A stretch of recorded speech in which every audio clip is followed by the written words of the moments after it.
रखो ध्यान बुजुर्गों का, उनको है ज्यादा खतरा। बात दूसरी बहुत जरूरी, लक्ष्मण रेखा सी रहे दूरी, घर में बने फेस मास्क अपनाओ, कोरोना से दूरी बनाओ। बात तीसरी सुन लो तुम, जो है जानी पहचानी, तुम्हें रोज ही पीना है काढ़ा और गर्म पानी। चौथी बात भी नोट करे, आरोग्य सेतु डाउनलोड करे। सुन लो भैया पांचवी बात, बढ़ता रहे मदद का हाथ। छठी बात सुन लो हर हाल, कर्मचारी का रखो ख्याल। बात सातवीं सबसे खास, योद्धाओं का रखो ध्यान, डॉक्टर नर्स सफाई कर्मी और पुलिस का हो सम्मान। याद रखो ये बातें साथ, कोरोना की होगी मात। सात बात में आपका साथ, यानी कोरोना को मात।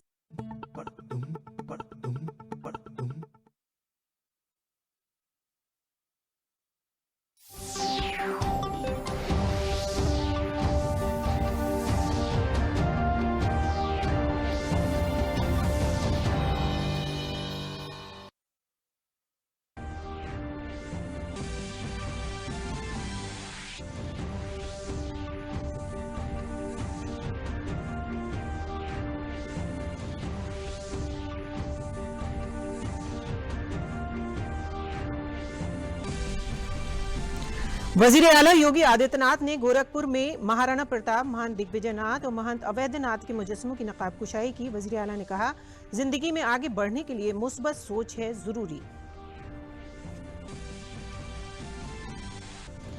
खिदमत, कुर्बानी और हुसूलियाबियों की याद के जश्न के तौर पर मनाया जा रहा है यौम बहरी फौज।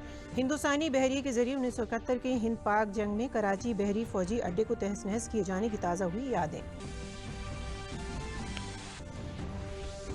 मुल्क और रियासत में बढ़ी आलूदगी, फजाई मेयार में गिरावट के सबब कानपुर मुल्क के सबसे आलूदा शहरों में पहले मकाम पर और लखनऊ तीसरे मकाम पर हुआ दर्ज।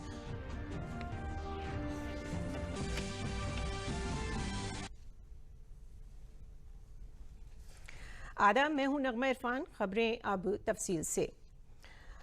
वज़ीर-ए-आज़म नरेंद्र मोदी ने कोविड-19 वबा, वैक्सीन की तकसीम और मुल्क में कोविड के बाद की सूरत हाल समेत मुख्तलिफ चैलेंजों पर तबादला ख्याल के लिए आज कुल जमाती मीटिंग की सदारत की। इस वर्चुअल मीटिंग में पार्लियामेंट के दोनों ऐवानों के लीडरान ने हिस्सा लिया। मीटिंग में मरकजी वजीर अमित शाह, राजनाथ सिंह और मरकजी वजीर सेहत हर्षवर्धन भी मौजूद रहे। इसके अलावा कांग्रेस लीडर अधीर रंजन चौधरी और Ghulam Nabi Azad, TMC leader Derek O'Brien, NCP के शरद पवार और दीगर सियासी पार्टियों के लीडरान ने भी वर्चुअल मीटिंग में शिरकत की। मीटिंग के बाद वजीर आज़म नरेंद्र मोदी ने कहा कि कोरोना वैक्सीन को लेकर रियासती हुकूमत की तजावीज़ मिली हैं। मुल्क में बनने वाले टीके की तैयारी को लेकर साइंसदां बहुत पुरउम्मीद हैं। सस्ती वैक्सीन को लेकर पूरी दुनिया की निगाहें भारत पर हैं। भारत के वैज्ञानिक अपनी सफलता को लेकर बहुत ही आश्वस्त हैं। उनका कॉन्फिडेंस लेवल बहुत ही मजबूत है जी।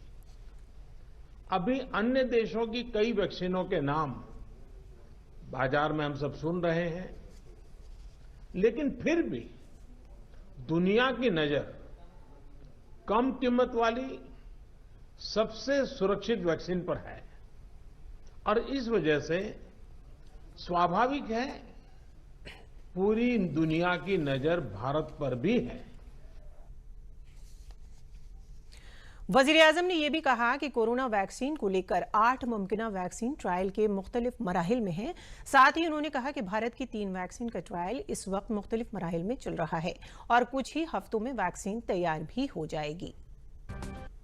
8 ऐसी संभावित वैक्सीन है जो ट्रायल के अलग अलग चरण में और जिनकी मैन्युफैक्चरिंग भारत में ही होनी है।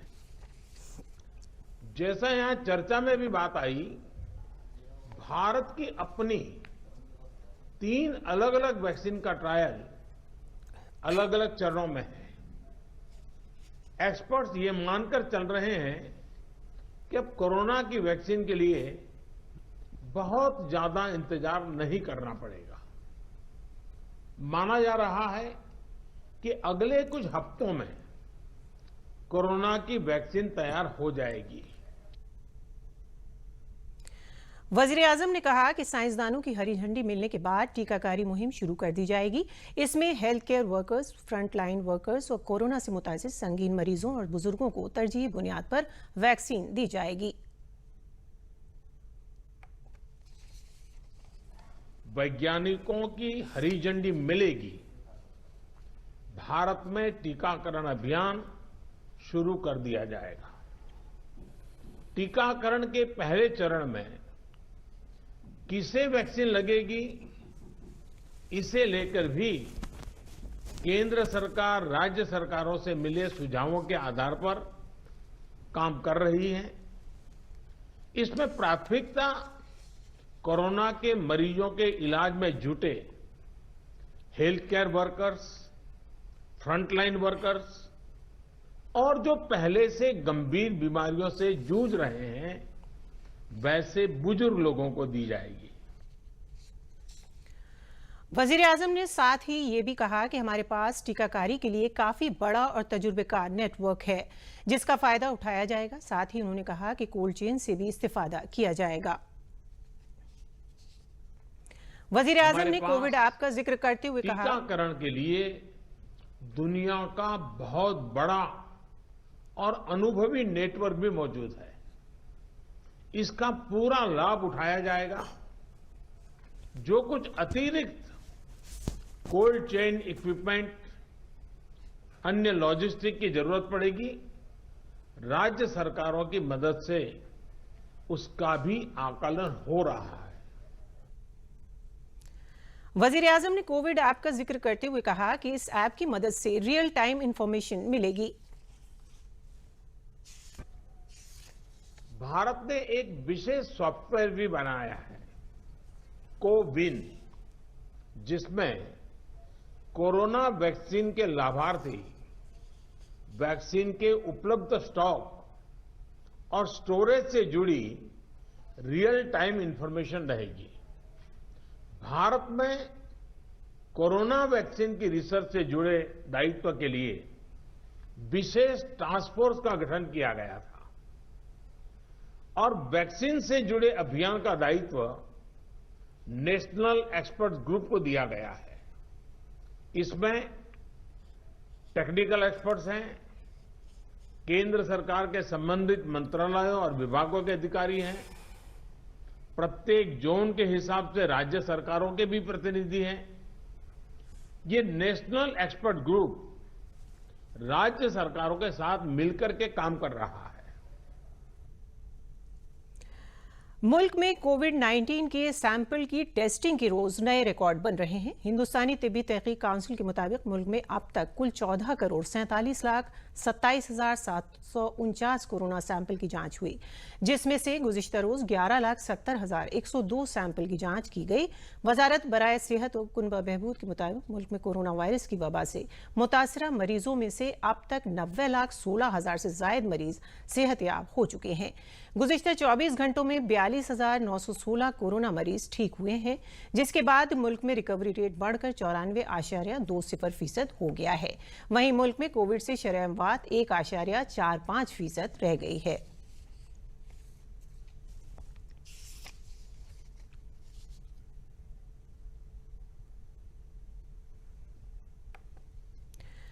वजीर आला योगी आदित्यनाथ ने गोरखपुर में महाराणा प्रताप, महान दिग्विजय नाथ जी महाराज और महान अवैधनाथ के मुजस्समों की नकाब कुशाई की। गोरखपुर में आज से लेकर 10 दिसंबर तक Maharana Pratap education council founders तकरीब का इनेकाद किया जा रहा है, जिसमें chief of defence staff general Vipin Rawat भी मौजूद थे। वजीर आला योगी आदित्यनाथ ने इस मौके पर कहा कि जिंदगी में आगे बढ़ने के लिए मुस्बत नजरिया बेहद जरूरी है।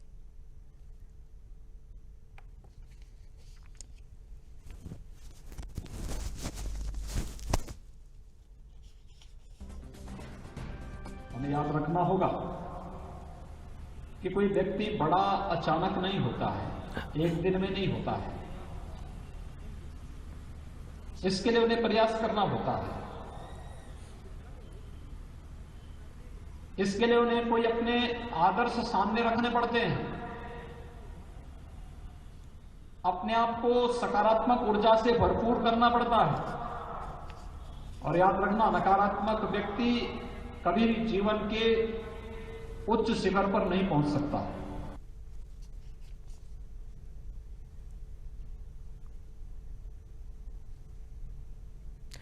तकरीब से खिताब करते हुए जनरल विपिन रावत ने कहा कि कई सदियों तक गैर मुल्कियों के कब्जे के सबब हमारे ख्यालात में तब्दीली आई है, इसलिए हमें अपनी पहचान पर दोबारा लौटने की जरूरत है। क्योंकि हमारे देश के ऊपर विदेशियों का कब्जा रहा, इसलिए हमारी जो असली संस्कृति है उसकी विचारधारा में बदलाव आया है।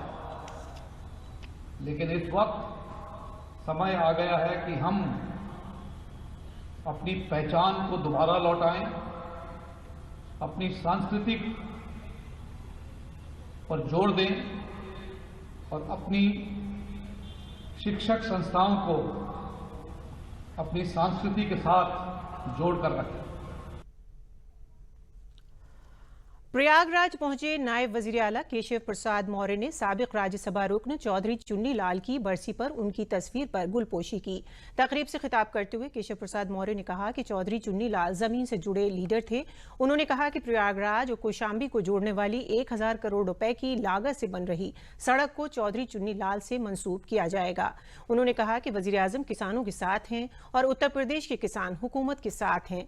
उन्होंने रियासत में फिल्म सिटी के बन जाने से रोजगार में इजाफे की उम्मीद जाहिर की। नायब वजीर आला ने कहा कि फिल्मी सनत पर किसी मखसूस सियासी पार्टी का हक नहीं है और जहां पर भी फिल्म के लिए इम्कानात होंगे वहां फिल्म सिटी को फरोग दिया जा सकेगा।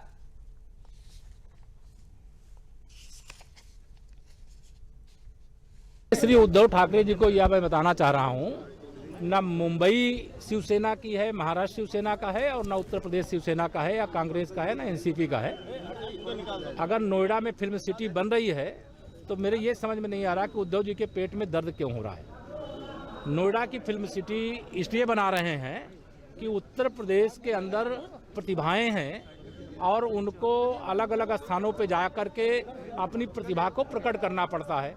मुंबई फिल्म सिटी का ट्रांसफर नहीं करा रहे, हम नई फिल्म सिटी बना रहे हैं। और मैं विश्वास से कह सकता हूं कि आने वाले समय में यहाँ बॉलीवुड हो, चाहे हॉलीवुड हो, चाहे छोटे पर्दे के कलाकार हों, सबका एक विश्व स्तरीय मंच बन जाएगा और उत्तर प्रदेश में लाखों की संख्या में फिल्म के क्षेत्र में रोजगार के अवसर पैदा होंगे। और शिवसेना केवल घबरा रही है, तिलमिला रही है और उनको यह भी मैं बताना चाहता हूं कि शिवसेना से बड़ी पार्टी महाराष्ट्र में भारतीय जनता पार्टी। आज यौम बहरी अफवाज है। इस दिन हिंदुस्तानी बहरी फौज की खिदमत, कुर्बानियों और हुसूलियाबियों को याद किया जाता है। यौम बहरी फौज 1971 की भारत पाकिस्तान जंग में हिंदुस्तानी बहरी की फतह के जश्न के तौर पर मनाया जाता है। 3 दिसंबर को भारत के इस बेस और सरहदी इलाके पर पाकिस्तान फौज के जरिए हमला किया गया था। इस हमले से 1971 की जंग शुरू हुई थी। हिंदुस्तानी बहरिये ने ऑपरेशन त्रिशूल के तहत पाकिस्तान के कराची बहरी फौजी अड्डे को तबाह कर दिया था। इस ऑपरेशन की कामयाबी के मद्देनजर भारत में हर साल 4 दिसंबर को यौम बहरी फौज मनाया जाता है। इस मौके पर सदर जमहूरिया रामनाथ कोविंद ने बहरी फौज के जवानों और उनके अहले खाना को मुबारकबाद पेश की है। वजीर दिफा राजनाथ सिंह ने भी यौम बहरी फौज पर अपनी नेक ख्वाहिशात पेश की हैं।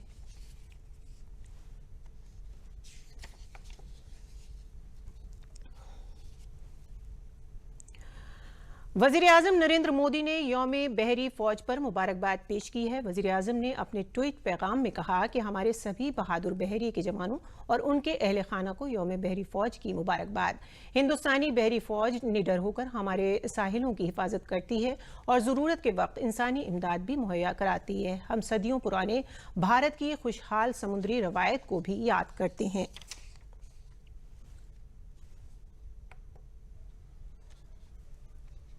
मेरे प्यारे देशवासियों, 4 दिसंबर को हम सब नेवी डे, नौसेना दिवस मनाएंगे। भारतीय नौसेना हमारे समुद्र तटों की रक्षा और सुरक्षा प्रदान करती है। मैं नौसेना से जुड़े सभी लोगों का अभिनंदन करता हूं।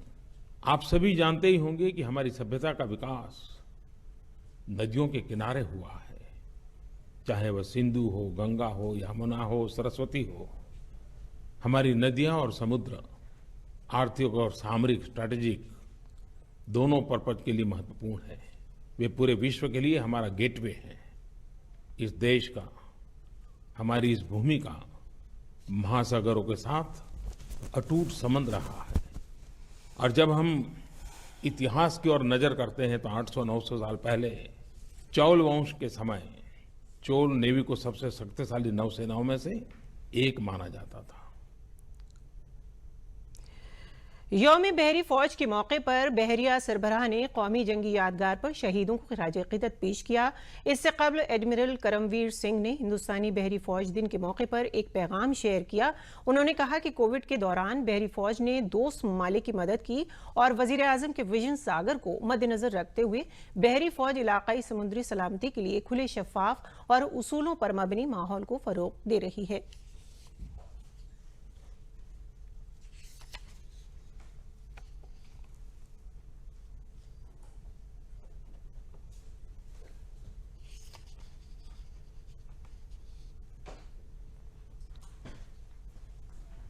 The Indian Navy plays a central role in safeguarding and promoting India's security and national interests in the maritime domain. This year, amidst the unprecedented challenges posed by COVID-19, the Indian Navy has remained forward deployed and combat ready, protecting and preserving India's interests at sea. In keeping with the Honorable Prime Minister's vision of Sagar, that is security and growth for all in the region, the Indian Navy has been at the forefront of cooperative engagements. The Navy's efforts have served as a bridge for collaborative partnerships in the region with like-minded nations based on a shared vision and mutual trust. मरकजी वजीर बराए इत्तलात व नशरियात प्रकाश जावड़ेकर ने यौम बहरी फौज के मौके पर एक ट्वीट पैगाम में शेयर किया और कहा कि हिंदुस्तानी बहरी फौज के जवानों को उनकी बेमिसाल शुजात और बहादुरी के लिए सलाम। यौम बहरी फौज पर बहरिए के सभी मुलाजमीन और उनके अहले खाना को दिली मुबारकबाद।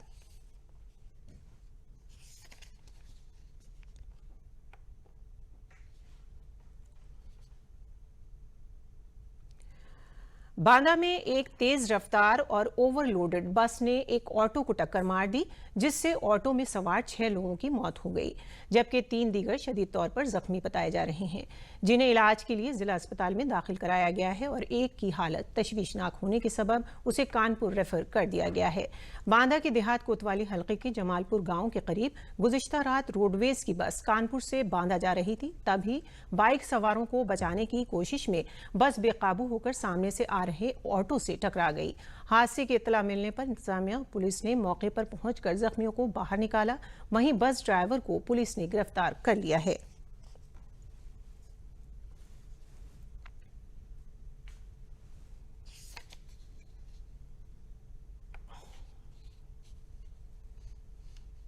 ये अभी कोतवाली देहात का थाना क्षेत्र में एक एक्सीडेंट हुआ बस और टेम्पो के बीच में। उसमें जो है 6 लोगों का मृत्यु हो चुका है और ये बेसिकली कुछ 3 लोग अभी घायल है गंभीर रूप से, वो यहाँ डिस्ट्रिक्ट हॉस्पिटल में एडमिटेड है, तो अभी इसका इलाज चल रहा है। एक जो है कानपुर के लिए रेफ़र कर दिया गया, तो इनका स्थिति तो ठीक ही बता रहे हैं, डॉक्टर साहब से बात हुई है। और ये कोतवाली देहात का पास में जो है जमालपुर के चिल्ला रोड पर पड़ता है, जमालपुर के पास में होगा ये घटना। एनटीपीसी ऊंचाहार में आलमी यौम माजूर के मौके पर प्रोजेक्ट चीफ भोलानाथ ने माजूर लोगों को एजाज से नवाजा। उन्होंने कहा कि आलमी यौम माजूर मनाने का मकसद माजूरों के तई लोगों के रवैये में तब्दीली लाना और उन्हें उनकी हुकूक के तई बेदार करना है। उन्होंने कहा कि माजूर लोगों की बहबूद, उनकी तरक्की और समाज में उन्हें बराबरी के मौके मुहैया कराने के लिए एनटीपीसी अहद की पाबंद है। उन्होंने कहा कि एनटीपीसी बिजली की पैदावार करके न सिर्फ घरों को रोशन करती है, बल्कि उन घरों में रहने वाले माजूर लोगों के तई हसास भी रहती है। एक दीगर तकरीब में एनटीपीसी ऊंचाहार के एडिशनल जनरल मैनेजर इंसानी वसाइल वंदना चतुर्वेदी ने माजूर लोगों को कंबल, मच्छरदानी, मास्क और गमछा वगैरह देकर उनकी हौसला अफजाई की। आदर्श मान के चले और ये कोशिश करें कि आप भी किसी के आदर्श बने। आलमी यौम माजूर के मौके पर प्रयागराज में महकमा माजूर बहबूद के जरिए मसनूई आज़ा और मुआविन आलात की तकसीम के लिए कैंप का इनेकाद किया गया, जिसमें माजूर अफराद को ट्राईसाइकिल, बैसाखी, कान की मशीन, व्हील चेयर वगैरह मुफ्त तकसीम किए गए। इस मौके पर प्रयागराज के चीफ तरक्यात अफसर आशीष कुमार ने बताया कि माजूर लोगों के लिए मरकज और रियासती हुकूमत के जरिए मुख्तलिफ बहबूदी स्कीमें चलाई जा रही हैं, जिसमें ज़रूरतमंदों की निशानदेही करके उन्हें हुकूमत के जरिए मुस्तफीद किया जा रहा है। उन्होंने कहा कि माजूरों के लिए रजिस्ट्रेशन कैंप भी लगाए गए हैं। उनकी ज़रूरत के मुताबिक आलात मुहैया कराने के लिए ज़रूरी दस्तावेज भी हासिल किए गए हैं।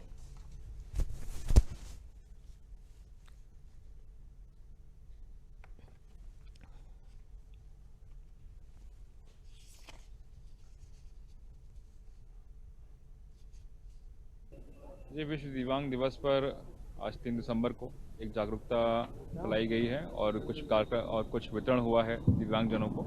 इसमें मुख्यतः ट्राईसाइकिल और ब्लाइंड वॉकिंग केन है, उसका वितरण किया गया है और एक कार्यक्रम यहाँ पे बचपन डे के सेंटर में हुआ है। लखनऊ एसटीएफ ने नकली खाद बनाने वाले एक गिरोह का पर्दाफाश किया है। लखनऊ रेंज के आईजी लक्ष्मी सिंह और उनकी टीम ने गुज़िश्ता शब छापे के दौरान 10,000 बोरे नकली खाद बरामद की है। ये नकली खाद ब्रांडेड कंपनियों के बोरों में पैक करके फरोख्त की जा रही थी। पुलिस ने इस मामले में 2 लोगों को हिरासत में ले लिया है। लखनऊ के बालागंज इलाके में एक गोदाम में नकली खाद बनाने का काम चल रहा था। जिला ज़राअत अफसर ओपी मिश्रा ने बताया कि बरामद नकली खाद की सैंपलिंग करके उसे जांच के लिए भेज दिया गया है। इस खाद से जमीनों की जरखेजी को बहुत नुकसान पहुंचता है।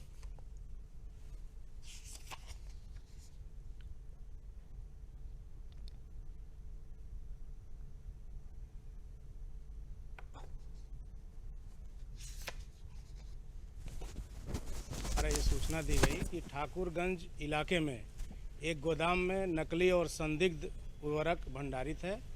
आज मैं 10:30 पे सुबह यहाँ पहुँचा हूँ और यहाँ इस भंडार में लगभग 7,000 नकली संदिग्ध उर्वरक की सिली हुई बोरियाँ पाई गई हैं। नियमानुसार मैं अपने टीम के साथ पूरे भंडार से नमूना ग्रहित कर लिया है, जिसमें 5 डीएपी के नमूने हैं और 2 नमूने म्यूरेट ऑफ पोटाश के हैं। इन नमूनों को सील करके प्रयोगशाला को विश्लेषण के लिए भेजा जा रहा है। इसमें जितने भी लोग पुलिस अभिरक्षा में अभी तक पकड़े गए हैं उनके विरुद्ध कार्रवाई की जा रही है। इस तरह के नकली उर्वरक का किसानों के खेतों में प्रयोग करने के कारण मिट्टी के भौतिक दशा में खराबी आती है, मिट्टी का स्वास्थ्य खराब होता है और फसल के उत्पादन पर भी प्रतिकूल प्रभाव पड़ता है। सरताज के नाम से जो है सस्ती बोरी खाद लेकर जो है ये डीएपी बनाकर जो है मार्केट में जो है किसानों को बेच रहे थे और ये लगभग 2-3 सालों से काम कर रहे हैं और इससे किसानों को काफ़ी इससे नुकसान हुआ है और काफ़ी मात्रा में इन लोगों ने इस तरह से काफ़ी सालों से काम कर रहे हैं। इनका एक सामूहिक गैंग है और इस पे कार्रवाई की जा रही है। मेरठ सहारनपुर टीचर डिवीजन के इलेक्शन में इस बार बीजेपी ने टीचर लीडर ओम प्रकाश शर्मा का 48 वर्षों का रिकॉर्ड तोड़ दिया। इस सीट पर पहली तरजीह की रायशुमारी में बीजेपी उम्मीदवार श्रीचंद शर्मा ने माध्यमिक शिक्षक संघ शर्मा ग्रुप के ओम प्रकाश को करारी शिकस्त दी। ये पहला मौका होगा जब टीचर कोटे से बीजेपी के एमएलसी ऐवान बाला तक पहुंचेंगे। मेरठ सहारनपुर टीचर सीट पर 48 वर्षों का रिकॉर्ड तोड़ते हुए बीजेपी उम्मीदवार श्रीचंद शर्मा ने इलेक्शन में जीत दर्ज की है। बीजेपी के श्रीचंद शर्मा को पहली तरजीह में 4,184 वोटों की फैसलाकुन सबकत मिली।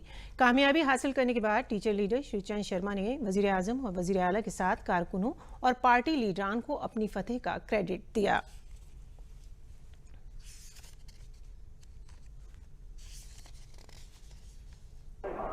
वो सारे भ्रम टूटे हैं जो लोगों ने बना रखे थे। मतदाताओं ने मोदी जी और योगी जी के नेतृत्व में भरोसा जताया है और पार्टी के हमारे क्षेत्रीय अध्यक्ष जी हमारे बैठे हैं श्री मोहित बेनीवाल जी, आदरणीय सुनील बंसल जी, आदरणीय हमारे प्रदेश अध्यक्ष जी श्रीमान स्वतंत्र देव जी, इन सब ने जो रणनीति बनाई वो रणनीति कामयाब रही। सभी कार्यकर्ता मन लगाकर लगे और मतदाताओं के भरोसे के कारण पार्टी प्रचंड बहुमत से सीट को जीत रही है। आगरा फिरोजाबाद शाहरा पर वाक़ई मंडी समिति में चल रही वोटों की गिनती में आगरा टीचर एमएलसी सीट पर आज़ाद उम्मीदवार डॉक्टर आकाश अग्रवाल ने बीजेपी के डॉक्टर दिनेश वशिष्ठ को शिकस्त देकर कामयाबी हासिल की।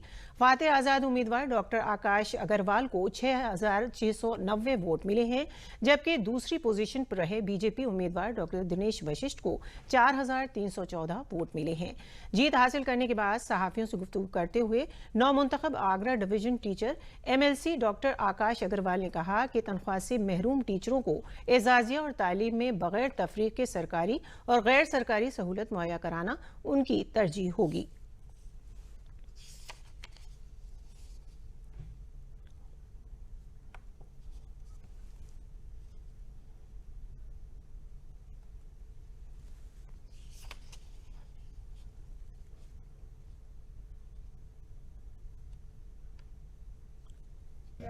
देखिए, इसके लिए मेरे पूरे 12 जिलों के जो विश्वसनीय शिक्षक हैं उन्होंने पूरा एकजुट होकर मुझे मतदान किया।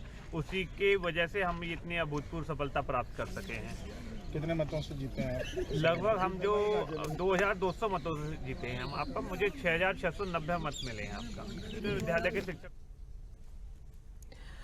मुल्क में जुमेरात को कानपुर सबसे ज्यादा आलूदा शहर रहा, जबकि आलूदा शहरों की फहरिस्त में लखनऊ का तीसरा मकाम रहा। लखनऊ में फ़ज़ाई मेयार का इंडेक्स 420 पहुंच गया है, जबकि कानपुर में ये इंडेक्स 431 रहा। मुल्क में दूसरे नंबर पर आलूदा शहर बिहार का मुजफ्फरपुर है। आलूदगी के सबब अस्पतालों में सांस के मरीजों की तादाद में 10% इजाफा हो गया है।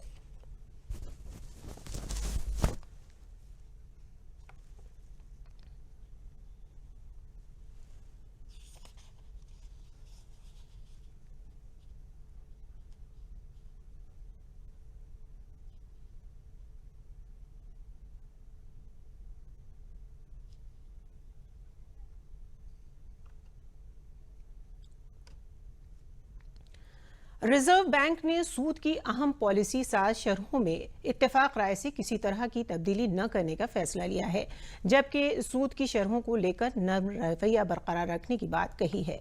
रिजर्व बैंक के गवर्नर शक्तिकांत दास ने प्रेस कॉन्फ्रेंस से खिताब करते हुए कहा कि मॉनेटरी पॉलिसी कमेटी ने एक राय से पॉलिसी साज रेपो रेट को बगैर किसी तब्दीली के 4% रखने के हक में वोट दिया। रिवर्स रेपो रेट भी बगैर किसी तब्दीली के 3.35% पर रखने का फैसला लिया गया।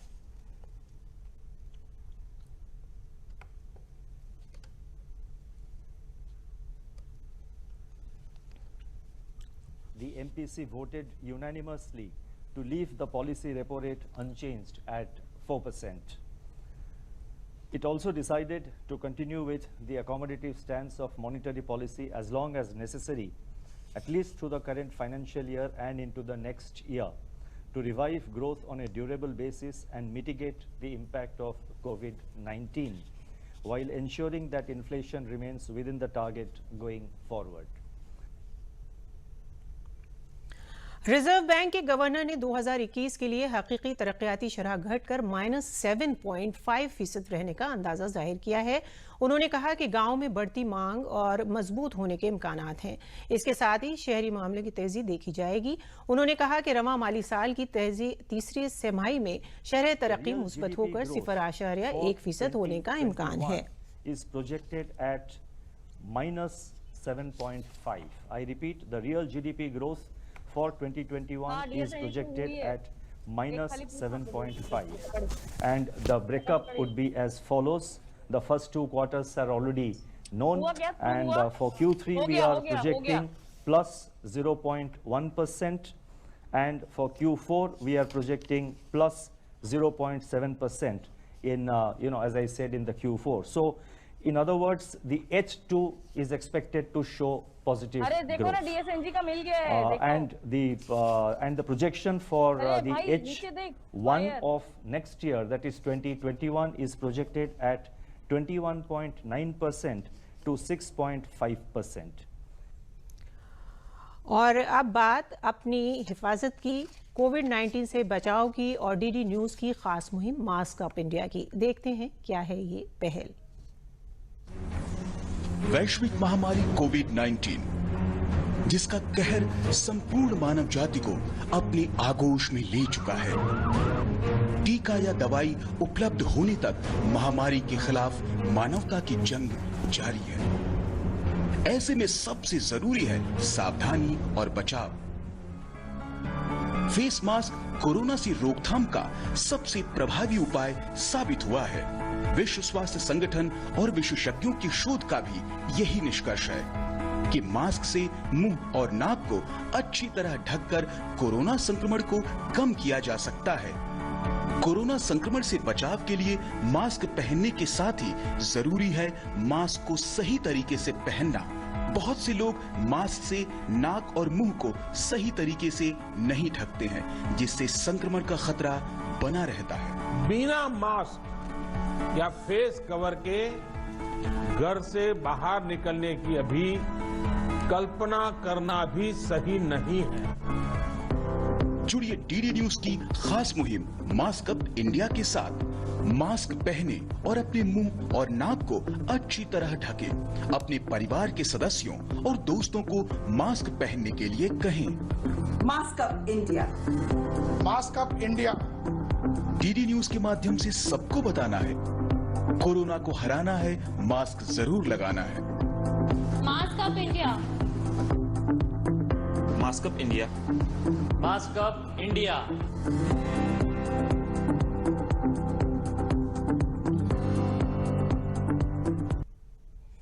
तो आज के लिए खबरों में इतना ही। इजाजत दीजिए। आदाब।